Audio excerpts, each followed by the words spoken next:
A'udzubillahi minasyaitonirrajim. Bismillahirrahmanirrahim. Assalamualaikum warahmatullahi wabarakatuh. Alhamdulillahi wa kafa wassalatu wassalamu ala nabiyil mustafa wa ala alihi ala sidqi wal wafa. Asyhadu la ilaha illallah wahdahu la syarikalah wa asyhadu anna Muhammadan abduhu wa rasuluh. Allahumma shalli ala Muhammad wa ala ali Muhammad wa ba'd.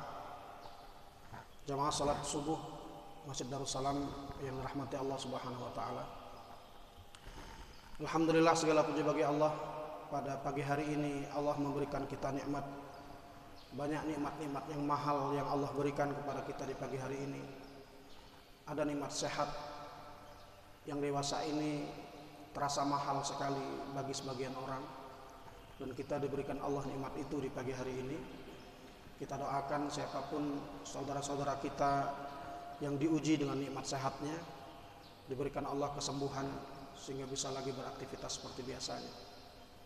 Kita diberikan nikmat iman, nikmat Islam, sehingga kita bisa melangkahkan kaki kita duduk di dalam majlis ini, melaksanakan sholat subuh berjamaah, kemudian duduk dalam majlis ilmu seperti yang kita rasakan pada pagi hari ini.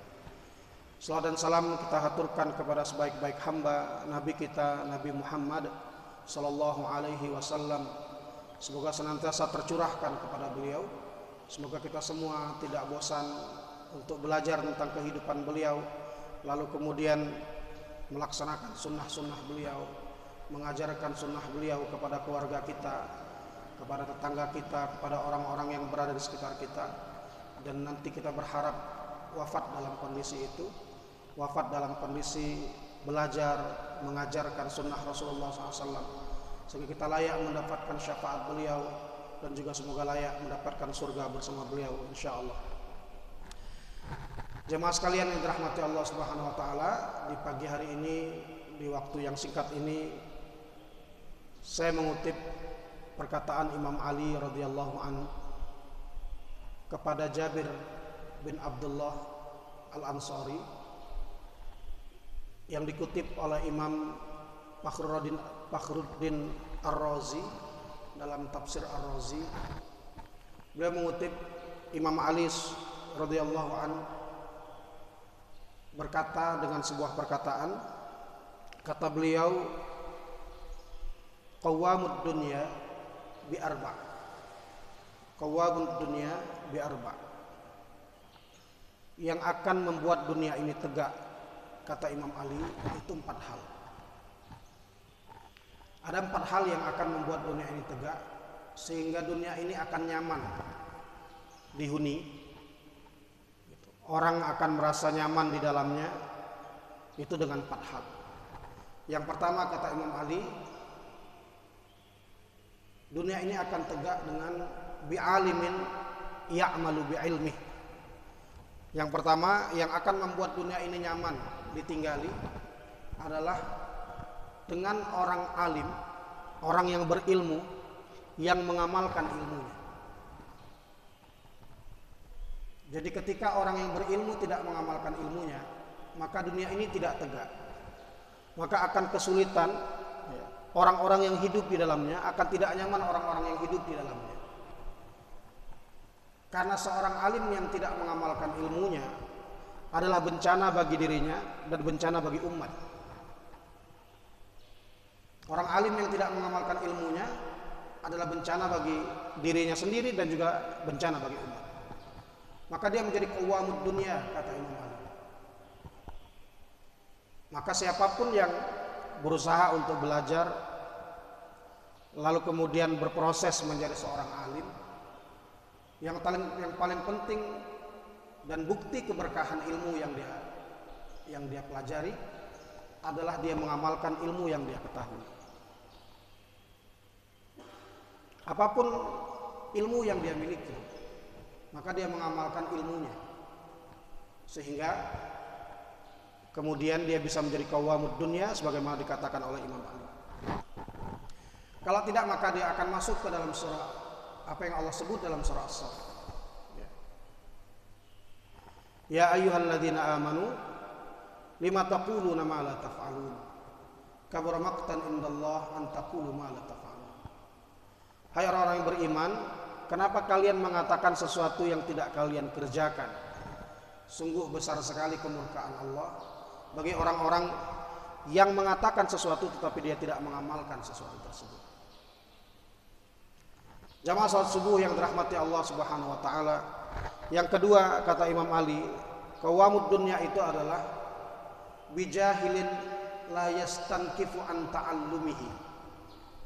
Bijahilin la yastankifu an ta'allumihi. Dunia itu akan tegak bahkan dengan orang bodoh, orang jahil, tetapi tidak berhenti belajar, tidak malas belajar. Dunia ini akan tegak dengan orang bodoh yang tidak malas belajar. Sebaliknya, dunia ini tidak tegak, tidak nyaman ketika ada orang-orang bodoh yang malas belajar. Problemnya adalah orang-orang bodoh yang malas belajar ini kadang-kadang sulit mengontrol lisannya. Dia malas belajar tapi rajin dalam berbicara. Maka benarlah kata seorang ulama, idza sakatal jahil laqalilun ikhtilafun nas. Kalau orang-orang bodoh itu diam, maka akan sedikit sekali terjadi perbedaan pendapat antar manusia jika orang-orang bodoh itu diam. Atau jika tidak, seharusnya dia tidak malas belajar sehingga dia berproses.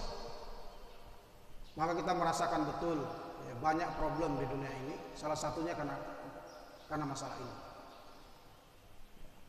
Di masa pandemi corona seperti yang kita rasakan ini, betapa semua orang tiba-tiba menjadi dokter, menganalisa dan lain sebagainya. Pada urusan agama, betapa semua orang akhirnya menjadi ulama. Maka qawamud dunia yang kedua itu, ini kata Imam Ali, sehingga dunia ini nyaman kalau orang-orang bodoh tidak berhenti belajar. Yang ketiga kata Imam Ali, jamaah sekalian, yang membuat dunia ini nyaman, dunia ini tegak, kata Imam Ali, bighaniyin la yabkhal bimalihi.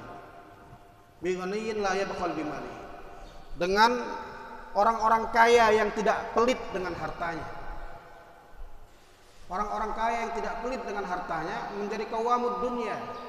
Karena bagaimanapun harus diakui bahwa harta itu bagian dari kehidupan dunia yang penting bagi umat manusia. Meskipun dia bukan tujuan hidup, tetapi dia wasilah yang penting bagi orang beriman sekalipun. Karena orang-orang beriman pun membutuhkan itu. Meskipun sebagian ulama memutuskan diri memang memfakirkan dirinya, tidak mau berharta, tetapi sebagian ulama juga menerima harta itu dengan benar, kemudian dijalankan dengan benar. 4 imam madhab misalnya, Imam Abu Hanifah memilih fakir, Imam Syafi'i juga demikian, Imam Ahmad bin Hanbal bahkan sampai wafatnya fakir dan tidak mau menerima harta dari khalifah. Tetapi Imam Malik memilih untuk mau mengambil bagian dari Baitul Mal karena ijtihadnya. Maka harta wasilah yang penting bagi orang beriman. Sehingga kalau wasilah ini tidak dimaksimalkan bagi orang-orang yang memilikinya, maka qawamud dunya ini tidak akan terjadi. Orang tidak akan nyaman hidup di dunia ini. Jamaah sekalian yang dirahmati Allah Subhanahu wa taala, yang terakhir, qawamud dunya yang terakhir kata Imam Ali, bi faqirin la yabi'u dinahu bidunya. Yang keempat yang membuat dunia ini nyaman, qawamud dunya itu kata Imam Ali adalah orang-orang fakir yang tidak menjual agamanya untuk dunianya. Orang-orang fakir yang tidak menjual agamanya untuk dunianya. Orang-orang fakir yang menjaga izzah dirinya sehingga kemudian dia tidak menjual dunianya untuk akhirat, tidak menjual akhiratnya untuk dunianya. Maka Imam Ali meneruskan dalam perkataannya ini, jika orang-orang berilmu tidak mengamalkan ilmunya, kata Imam Ali, maka orang-orang jahil akan malas belajar. Jika orang-orang yang berilmu tidak mengamalkan ilmunya, maka orang-orang jahil akan malas belajar. Dan jika orang-orang kaya pelit atas hartanya, maka orang-orang fakir akan menjual akhiratnya untuk dunianya. Na'udzubillah, tsumma na'udzubillah. Semoga kita termasuk salah satu di antara qawwamud dunia ini, apapun posisi kita. Kalau kita berilmu, kita mengamalkan ilmu kita. Kalau kita bodoh, kita selalu belajar dan tidak berhenti belajar. Kalau kita kaya, kita tidak pelit dengan harta kita. Dan kalau kita miskin, kalau kita fakir, kita menjaga akhirat kita dan tidak menjualnya untuk dunia kita. Demikian billahi taufiq wal hidayah. Wassalamualaikum warahmatullahi wabarakatuh.